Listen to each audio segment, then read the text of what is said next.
Praise the lord. అందరికీ క్రీస్తు నామమున వందనములు తెలియజేస్తున్నాను. అందరూ బాగున్నారా? పరిశుద్ధ గ్రంథంలో రాయబడిన ప్రకారంగాను దేవుడును ఎవరిని కాపాడుతాడు? దేవుడు ఎవరిని కాపాడుతాడు, ఎలాంటి వారిని కాపాడారు అని వాక్యంలో మనం తెలుసుకుందాం. వాక్యం ద్వారా చూద్దాం.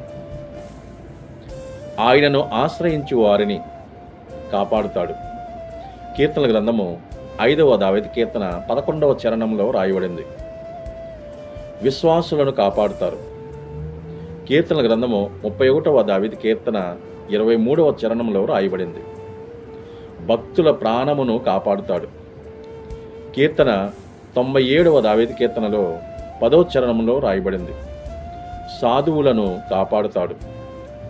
కీర్తనల గ్రంథము 116వ దావీదు కీర్తన 6వ చరణంలో రాయబడింది. ఆయనను ప్రేమించు వారిని కాపాడుతాడు. కీర్తన గ్రంథము 145వ దావీదు కీర్తన 20వ చరణంలో రాయబడింది. ఆయనపై తన మనస్సును ఆంచిన వారిని కాపాడుతాడు. యెషయా గ్రంథము 26వ అధ్యాయము 3వ వచనంలో రాయబడింది. ఇంతటితో ఈ మంచి మాటలు దేవుడు మన జీవితంలో జీవించునుగాక. ఆమేన్. Praise the lord.